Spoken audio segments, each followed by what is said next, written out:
Hey folks, welcome back to the channel. So I just went on a little 2-week vacation back to Michigan from Alabama, and of course I'm going to take some quads with me, and I have them here in my bag and all the gear that I decided to take with me. And let's go through my bag and I'll explain to you why and what I chose to take with me.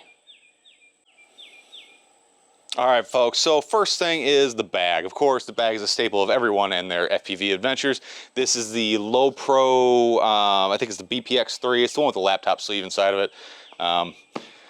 Nice little hard face part here for your stickers and whatnot. Now I know there's a lot of other bags out on the market that are pretty nice. I think probably the Torval is probably what I would upgrade to from this, but I can't justify spending that much on another bag when this one works just fine for my purposes. We'll go around the outside first. So in the little pocket on the side, I got my my little Joby Gorilla Pod. By the way, I'll try to put links to everything I have here down in the video description. Some of the stuff is a little pricey and some of it might be kind of outdated, but this is the Gorilla Pod, and I have an extra little shoe for the camera, which is right there. That is a Sony A5100, a super affordable entry-level camera for this type of hobby. It's 1080p only, doesn't have a headphone jack, although I've opened mine up and spliced in a headphone jack. So the camera I'm using is the Sony A5100. The microphone. Audio is a big deal for people trying to get into this. If you don't think about audio, you're thinking about the wrong stuff. Audio is actually probably more important than video quality because your viewers are constantly immersed in audio. So I actually opened this guy up and spliced in a external headphone jack. For my audio, I'm using the Comica Boom XD wireless microphone setup. These guys are pretty affordable for a wireless setup. I think it might be a little bit better than the Rode at this point. At least it's certainly more affordable, but it's a pretty nice little setup. I highly recommend it. All right, so got our Joby, got our camera, got our audio in the front pocket here. By the way, Baby Yoda, thanks Mom. She made those, pretty cool. In the front pocket, there's some little odds and ends, some stickers to give away to people that I meet. This came in a little quad box. It's a SD card reader for USB-C, USB-A, micro USB. It's pretty versatile, pretty useful. I really like this little guy. A lighter. I don't smoke, but there's always times you got to burn stuff. Obviously, a micro SD card reader. This is always super important to have. A portable Bluetooth mice. This thing's pretty neat. Don't buy it. It's not a great mouse, but it's nice that it's nice and compact like that. Pretty low resolution. I don't really like it all that much. SD card holder. This came in a FPV crate. This thing is pretty awesome. Holds your little SD cards in there. If you're wondering about the tape, this goes inside of a Raspberry Pi, so it's easier to kind of pull it in and out like that. And also the other big thing I have in my bag here is this. This is a Odroid Go Advance. It is it's an emulator handheld gaming thing. It comes as a kit. You build it. You put your ROMs on it. This thing is freaking awesome. If you want to spend less time on Facebook and more time having fun, this is the guy. I've been playing a lot of Castlevania Symphony of the Night. This thing will do everything up to about N64, some of those, but this thing is freaking awesome. Highly recommend this. And if you can't find these, because they're almost always out of stock, RK2020 is another good choice. Moving around to the sides here, side pocket, pretty much just USB cables, lots and lots of USB cables. Can't ever have enough of those. Other side, I usually have my USB power bank in here, and I've got a little sleeve of stick-on ND filters. These are kind of crap, but they don't take up any space, so I take them with me anyways. All right, let's get into the main compartment here. That's the one downside about this bag is you got to throw it on its face to get into it, which I don't know, I kind of love-hate type thing.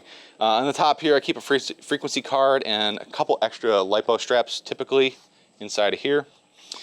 In the top, the laptop sleeve, I have this. This is a Microsoft Surface Book. It is a pretty darn, it's older. It was pretty good when it came out. I like it. It does everything I need to do on the go. Works for Premiere, Betaflight, whatnot. It's a decent little laptop. Inside the main compartment,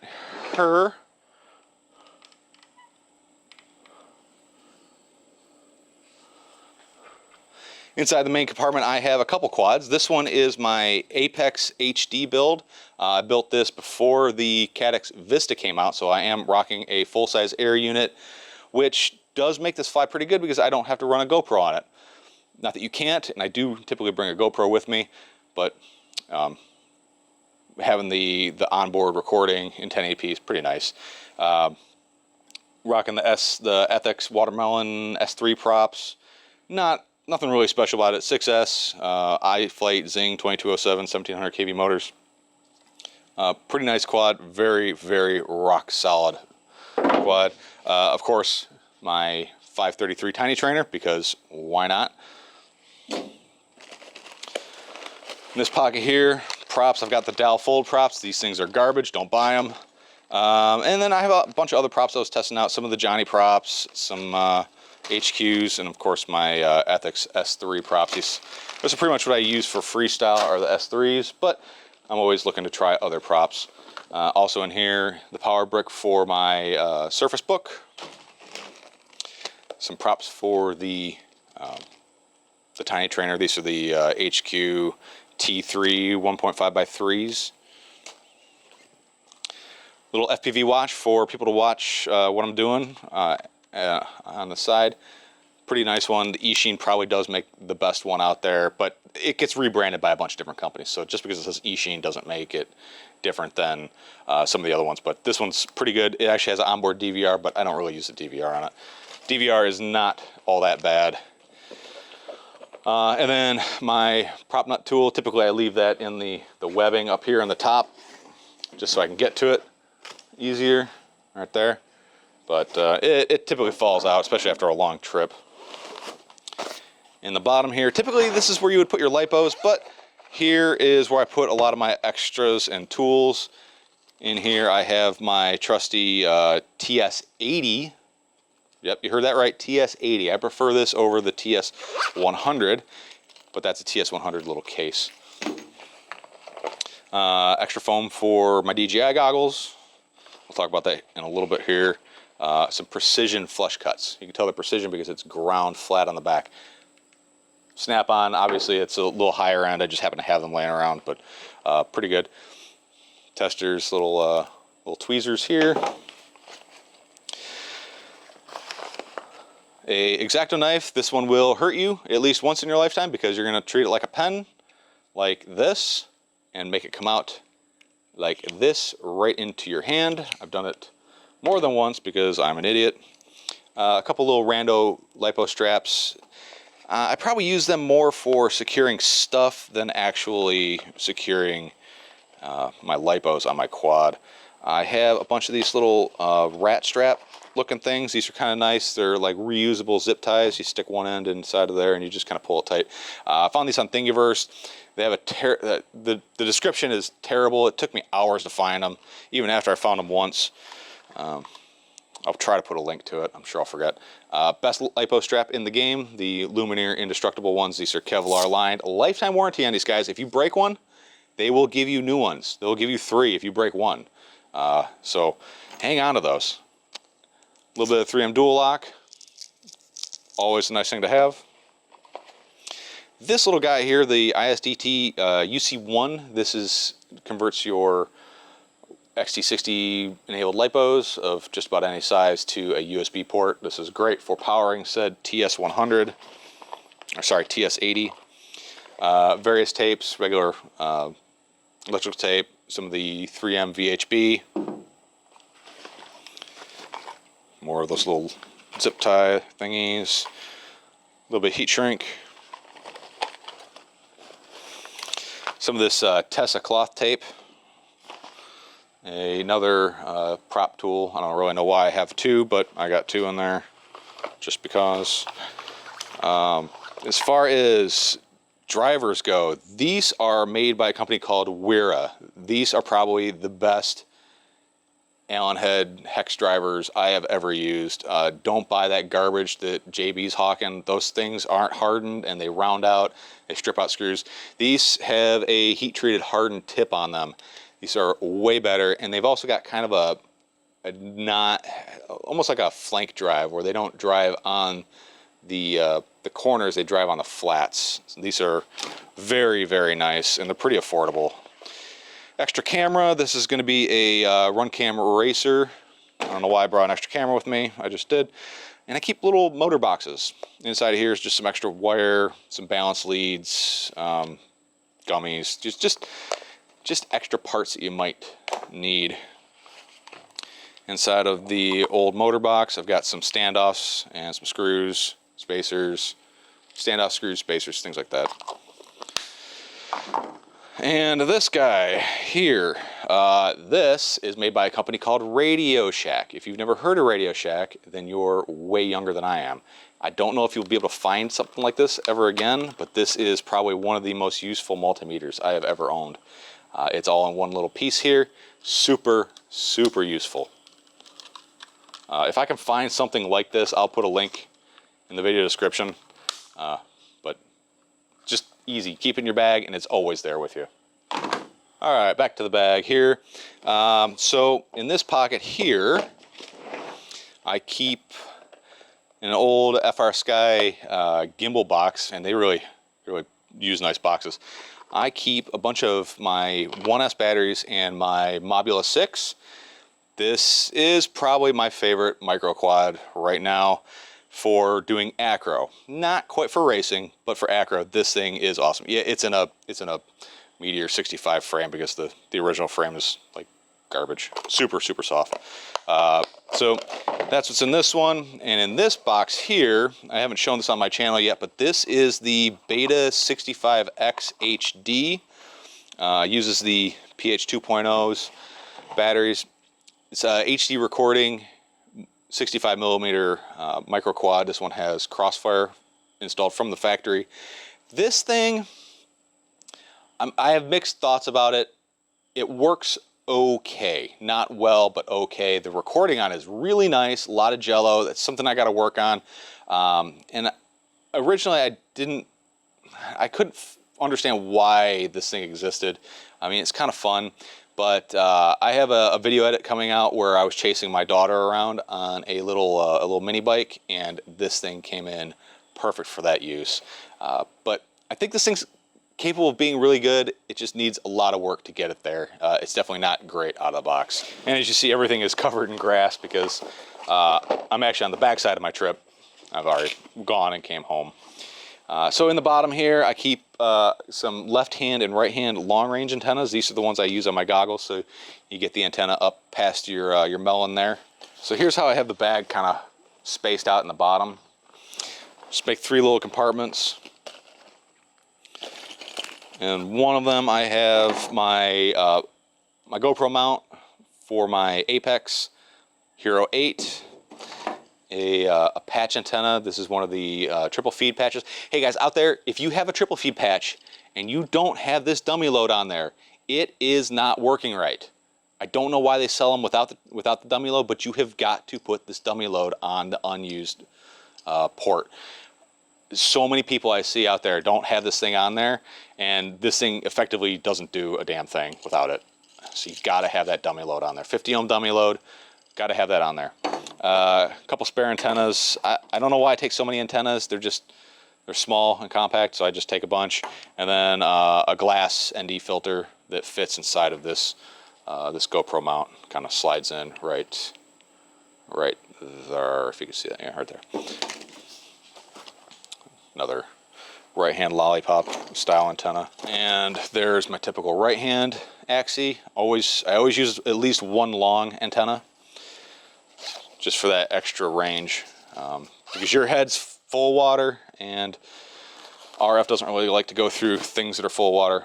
My typical radio is going to be the Tbs Tango 2 with my original style grip tape. If you don't have grip tape on your radio, get it. It's awesome. Check it out, my Etsy store. I make it for all sorts of different radios, all sorts of different colors and patterns. And if there's a pattern or a radio you don't see in there, let me know. We can work something out. Tbs Tango 2, probably the best radio, in my opinion, other than the fact that all it does is crossfire. There's rumor that they're planning on making this use a external multi-protocol module, something. They're being really cagey about it. If it does that, this will be probably the best radio on the market overall. Form factor, features, and then if it does something other than crossfire, this will be the shit, as they put it. Now on to probably the most controversial part of my entire loadout is I took my DJI FPV goggles. I have Orcas. Orcas are definitely a better analog goggle. These can do analog. The Orcas can't do digital. These can do digital, obviously. And this is kind of a shut up or put up type moment, because any time someone asks me like, what should they get? I'm usually get the DJI, but I've never had to live with just the DJI goggles. So for 2 weeks I did, mixing between analog and digital, more analog than digital, to be honest with you. And I gotta say, these are 100% totally usable. I really enjoyed using these goggles. Instead of having to take 2 goggles with me, I'm just taking one. It's got a rapid fire inside of it. This has been a very good experience with these goggles. And if you're curious about this faceplate, I'll put a video link right here to this, to me putting this faceplate on. This is a SLS printed nylon faceplate. This is probably the best faceplate on the market if you don't mind opening up your goggles. If you do mind opening up your goggles, good luck with that big old dingleberry that's going to be hanging off the front of it. It's going to take up too much space. All right, folks, so the last thing we need to talk about is how we're going to power our quads, obviously with Lipos. I'm not a fan of carrying my Lipos in my bag with all my other gear and my laptop and my camera and all that stuff. If one of these ruptures, has a problem, goes off, you're probably going to lose everything in there. You're not going to be able to grab a hold of the leads and throw it, because they're going to desolder themselves. You're going to have to grab a hold of that big block of fire, which it's going to mess you up to get rid of it. That's if everything already isn't on fire. If you've never seen a Lipo catch on fire, it will change your mind about how you charge, where you charge, and how you carry your Lipos, because it is absolutely terrifying. A lot of angry pixies trying to get out at the same time. I always carry separate. I highly suggest you carry separate too. The Ethics bag, this thing is really nice. It's honestly really expensive, but this is a really nice way to go. Inside my bag, in the top here, I usually carry a USB on-the-go cable. I think it's inside of here right now. Oh yeah, there it is. So in the top here, I carry a USB Otg cable. I'm an Android guy, so I can use this for SpeedyB. I do have a little XD60 extension lead here. It's got two male ends on it. I'll talk about why in a minute. The top here, I keep my Lipo checker. This is the ISDT BC8S Lipo checker. This is a pretty good little Lipo checker, but any one really will work. Also up here, I have a XD60 to XD30 adapter and a USB-A, I think, micro USB to USB-C, because some of my DJI quads have a USB-C connector on the flight controller. This is a really nice bag. The interior is really nice on it. It's got like this Alcan, I don't know what this stuff's made out of. It has a built-in heater. It has a heating element. If you're up in the north, keep your Lipos warm, you plug one in right here, and it heats up the bottom of the bag. Pretty nice little feature. As far as chargers go, I have with me the Hota D6 Pro Duo, Hota, HobbyMate, Reactor, whatever. They're all the same. They're all the same. As long as it's the Pro Duo, it has AC input. You also can tell by the back there's AC input and DC input. 2-channel. This thing is awesome. Probably the best charger on the market. Best bang for the buck, for sure. Without a doubt in my mind. I carry an extra cable for powering it. Not an extra cable, but I carry a cable for it. But it is an extra cable, so I can just plug this in on the bench without having to plug anything into the wall. Now, I've got kind of a cramped setup down where I'm at. One of the new firmware updates allows this to act as a power supply. So that's what this little cable's for. So I can hook this up to my, my 1S BT 2.0 charger, plug this into my Duo, and I can make this output 24 volts, 12 volts, whatever it is, and power this. So I don't need to bring a separate power supply to charge this. This will also just power off a LiPo as well. This is the Beta FPV BT 2.0 charger. Strix makes a really good charger for the PH 2.0 batteries. I'll put a link to both of these, obviously, in the description. And this is just a little 3D printed cover to protect the face of my charger, like so. Inside of here, LiPos, lots and lots and lots of LiPos. I don't take a ton of batteries with me when I go traveling because I don't fly in very long sessions where I go. So I took 5 batteries with me. One of them had a dead cell by the time I got there. Make sure you check that stuff. 6S, playing with different size batteries, some GMB 1300s, Race Day Quad 1250s, GMB 1100s. These are actually pretty darn nice. I like these a lot. 6S packs for my quads. This one obviously is dead. 4S battery to power my Dji Goggles. 3S 520s, 525s for the tiny trainer. Take a couple of those guys. More than a couple of those guys. And then for my micros, the Beta FPV 300 PH 2.0. So I put a PH 2.0 on my Mobula 6 as well. That way I don't have to carry extra chargers and extra types of batteries. I try to unify everything. So, and that's not because of TBS. I try to have crossfire and everything, so I don't have to take 2 radios. I try to keep everything so I can use the least amount of stuff and take the least amount of stuff with me when I travel. All right, folks, so thanks for stopping by. Thanks for checking us out. I hope you enjoyed this look at what gear I take with me when I go on the road, and some of the gear I use and why. If you have any questions about the gear I'm using, please put it down in the video description. If you have different opinions about the gear, put it down there as well. I'd like to hear what you think. I'll try to put links to everything in the video description the best I can. You know, sometimes I can find this stuff, sometimes I can't. Some of the stuff's a little on the old side. But if you like this, let me know. Give me a like, subscribe, thumbs up. If you want to get them grips, head over to my Etsy page. Again, down in the bottom, that's where everything's at. And if you want to help me out, check out my Etsy page. Some of those links down in the video description, they're going to be affiliate links. That's how you can help me by not spending a dime other than, you know, on stuff that you would want to buy anyways. All right, folks, thanks for stopping by. Thanks for checking us out. And I will see you all next time.